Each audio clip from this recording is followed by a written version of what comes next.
بات میری 8-9 منٹ سے زیادہ نہیں ہوگی. میری ریکویسٹ ہوگی تھوڑا مجھے دل سے سن لیں. میں دل سے ہی بات کرتا ہوں, کہتا ہوں وہی بات, سمجھتا ہوں جسے حق. میں زہر حلاحل کو کبھی کہہ نہ سکا قند, اپنے بھی خفا مجھ سے ہیں بیگانے بھی نہ خوش. کہتا ہوں وہی بات, سمجھتا ہوں جسے حق. اور یہ کبھی آپ خان صاحب سے پوچھیے گا کہ خان صاحب کے نزدیک جا کے ان کو سچی بات کون کرتا ہے. دیکھیے جناب چیئرمین صاحب, آج جب یہاں ہم گفت و شنید کی بات کر رہے ہیں تو آج سے 1450 سال پہلے قرآن میں یہ ہمیں اللہ کہہ چکے ہیں اپنے حبیب صلی اللہ علیہ وسلم کے ذریعے کہ وَأَمْرُهُمْ شُورَى بَيْنَهُمْ, کہ جب آپ کے بیچ میں کوئی مسئلہ ہوتا ہے تو آپ شورا کیجئے. لیکن ہم وہ بدقسمت, معاذ اللہ وہ بدقسمت قوم ہے, افسوس سے میں کہنا چاہ رہا ہوں کہ آدھا ملک گوا کے اپنے بچوں کا خون اس سے پشاور کی پاک دھرتی کو رنگین کروا کے ہم نے آج تک ہوش کے ناخن نہیں لیے. یہ ایسا ملک ہے جس میں ایک وزیر اعظم پھانسی چڑھ گیا, دوسری کا گوشت ہوا میں اس کا خون لہرا گیا, ایک آزادی کے اگلے سال شہید کر دیا گیا, اور ایک گولیاں کھا کے 500 دنوں سے جیل میں پڑا ہوا ہے, کھڑا ہے, مضبوط کھڑا ہے. لیکن ہم نے ہوش کے ناخن نہ لیے.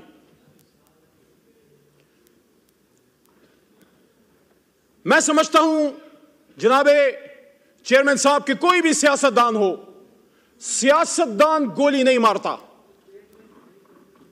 سیاستدان بات کرتا ہے. سیاستدان کی خوبی یہ ہے کہ وہ بغیر لڑے آپ کو ملک دے دیتا ہے. وہ پیچھے تصویر لگی ہے, گھوڑے پہ بیٹھ کے ہاتھ میں بندوق تھا, میں پاکستان آزاد نہیں ہوا تھا. پاکستان ایک پولیٹیکل ورکر نے قلم کی طاقت سے ایک بیرسٹر لنکن زن کے اس نے ہمیں حاصل کر کے دیا تھا. افسوس اس کی صرف تصویر پیچھے لگانے کے لیے ہم نے رکھ چھوڑی ہے اور مال پانی بنانے کے لیے رکھ چھوڑی ہے.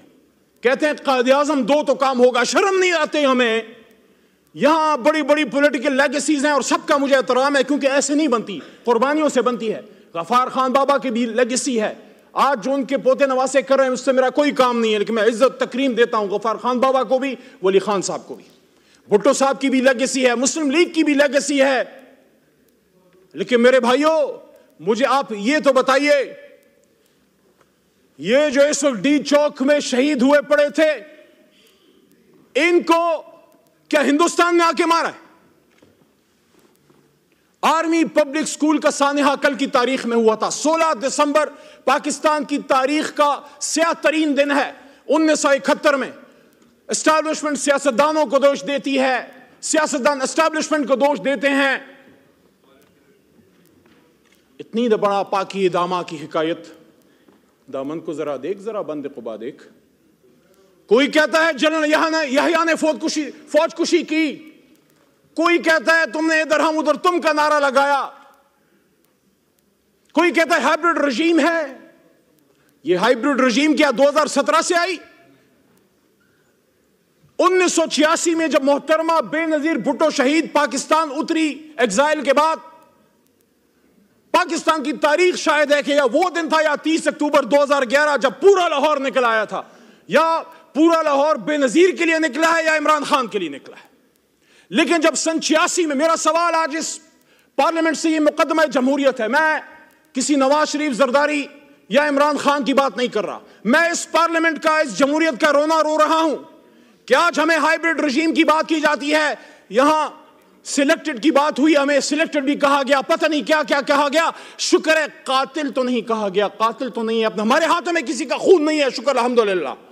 یہاں بے شمار لوگ آیا کرتے تھے. اسی ڈی چوک میں پرویز خٹک اور شیخ رشید عمران خان کے حکم پہ جا کے انگیج کرتے تھے. یہاں اساتذہ کرام آئے, یہاں ایل ایچ ویز آئیں, یہاں نرسز آئے, یہاں سرکاری ملازمین آئے, یہاں علماء کرام آئے, یہاں بلاول صاحب آئے, یہاں مریم نواز صاحب آئیں. ہم نے انگیج کیا, نہ گولی چلائی, نہ کسی کو پکڑا. 24 گھنٹے سے زیادہ ریکارڈ کسی کے پاس نہیں ہے کہ ہم نے کسی کو جیل میں رکھا. جناب چیئرمین صاحب, یہیں اسی کرسی پہ قائد ایوان تشریف فرما تھے شہباز شریف صاحب, اور میں نے ان کے سامنے یہ گوش گزار کی بات, میں تقریر کے دوران چٹے نہیں پڑتا, مجھے پتا ہے میں نے کیا کہنا ہے. میری عمر گزر گئی ہے, 10 سال میرے اس پارلیمنٹ میں گزر گئے ہیں, واللہ میں نے یہاں لڑائی دیکھی ہے.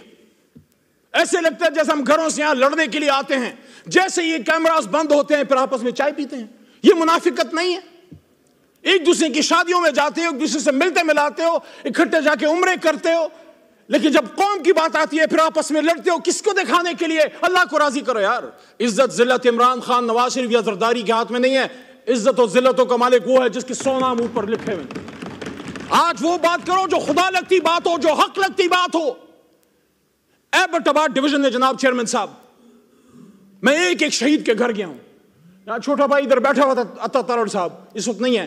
میں ان کو کہتا ہوں عطا بھائی، میں آپ کو ہاتھ سے پکڑ کے میری گاڑی میں، اس میں میرا اپنا ذاتی پیٹرول ہے، میرے ساتھ چلیں. کم از کم جن شہیدوں کو میں جانتا ہوں ان کے قبروں پہ میرے ساتھ جائیں. اور میرا آپ سے وعدہ ہے، رینجر کا شہید آپ کا نہیں، میرا بھی شہید ہے، اکٹھے رینجرز کی شہادتوں اور دعاؤں پہ بھی جائیں گے. لیکن ایبٹ آباد ڈویژن نتھیا گلی کے ٹاپ میں ایک پہاڑی کے سرے پہ ایک نوجوان مبین ملک کی جو شہید ہوا ہے یہاں، اور اس کی جو گولی باڈی پہ لگی ہے وہ آر پار نہیں گئی، اس میں ایک بولٹ وونڈ ہے.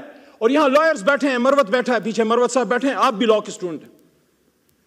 جب باڈی سے گولی آر پار نہیں جاتی اس کا کیا مطلب ہے؟ اس کا مطلب ہے کہ اٹس اے سنائپر شاٹ. اس کی چھوٹی بچی آیت نور، یقین کریں بہت خوبصورت فرشتے جیسی چھوٹی سی بچی اس کے باپ کے ہاتھ میں تھی، اور اس کی قبر پہ میں بیٹھا اور اس کے باپ کی خالی آنکھیں، کیونکہ اس کا بیٹا یہاں شل پمپ پہ مزدور تھا. کیا گناہ کیا تھا اس نے؟ وہ بھی تو کسی کا بلاول تھا، وہ بھی تو کسی کا قاسم یا سلیمان تھا یا حمزہ تھا. ایبٹ آباد کا عبد القادر، اس کا چھوٹا بیٹا حزب اللہ، رات کے اندھیرے میں جب آگ ہم نے جلائی ان کے گھر میں بیٹھنے کی جگہ نہیں ہے. ایبٹ آباد کی سردی کا آپ کو پتہ ہے، کھلے آسمان تلے آگ جلا کے ہمارے ساتھ وہ بیٹھے ہوئے تھے. اس کا چھوٹا بچہ حزب اللہ جو مدرسے اور اسکول میں پڑھتا ہے سوال کرتا ہے کہ میرا باپ کیوں مرا؟ آرمی پبلک اسکول میں تو دہشت گرد آئے تھے، یہاں کون آیا تھا میرے بھائی؟ یہاں کون آیا تھا؟ پارلیمنٹ کے سامنے لا الہ الا اللہ محمد الرسول اللہ کے سامنے یہاں گولیاں چل رہی تھی. یہاں میں کہا جاتا ہے نہیں مارا تو کس نے مارا؟ Forget about this point that they were the workers of Pakistan Tehreek Insaf. They were Pakistanis, and according to the Constitution of Pakistan, Article 9. Article 9. اور میں اپریشیٹ کرتا ہوں یہاں آج رانا ثناء اللہ نے، رانا صاحب نے اچھی بات کی ہے کہ دونوں طرف جو شہید ہوئے ہیں ان سب کے لیے انا للہ و انا الیہ راجعون پڑھنی چاہیے. میں پڑھ چکا ہوں. یہ دونوں طرف کے نہیں ہیں، یہ ایک طرف کے ہیں. کاش ہم سمجھ پائیں حضور صلی اللہ علیہ وآلہ وسلم کی حدیث کا مفہوم ہے کہ وقت تم پہ ایسا آئے گا کہ مارنے والا بھی مسلمان اور مرنے والا بھی مسلمان. لیکن میرے بھائیوں، میرے پاکستانیوں، میرے چیئرمین صاحب، آپ خود ایک ایسے صوبے سے ہیں جو ہمیشہ مشکلات کا شکار رہی ہے، ایک ایسے شہر سے ہیں جہاں ہمیشہ خون کی ہولی کھیلی گئی ہے. مجھے جس چیز کا دکھ ہے بطور پاکستانی، آپ سب میرے بھائی ہیں، میرے کسی سے نفرت نہیں ہے. وہاں جس سیٹ پہ عطا تارڑ بیٹھے ہیں، وہاں میں نے جب 9 اپریل کی رات سپیچ کی تھی، آپ ادھر 170 بیٹھے ہوئے تھے. مجھ سے اکثر پوچھا جاتا ہے تمہیں ڈر نہیں لگ رہا تھا اس رات؟ تم اکیلے تھے اور یہ 170 تھے. میں نے کہا میں ان کو دشمن نہیں، صرف ایک سیاسی مخالف سمجھتا ہوں، مجھے ان سے کوئی ڈر نہیں تھا. لیکن مجھے جس چیز کا دکھ ہے وہ یہ ہے کہ جو یہاں ڈی چوک پہ شہید ہوئے ہیں آغا صاحب، ان کی نہ صرف جان گئی ہے بلکہ ان کا مان بھی ٹوٹا ہے.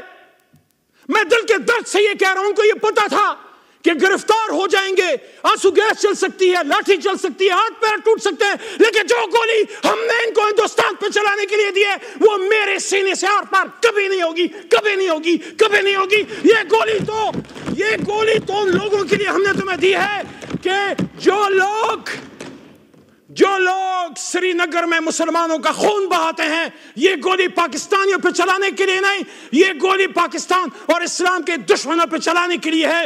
اور آج ہم سے بات کی جاتی ہے کہ بتاؤ، ہمارے پشتوں میں کہتے ہیں مڑم شمو پڑھم شم، مار بھی دیا اور میں ہی گناہگار.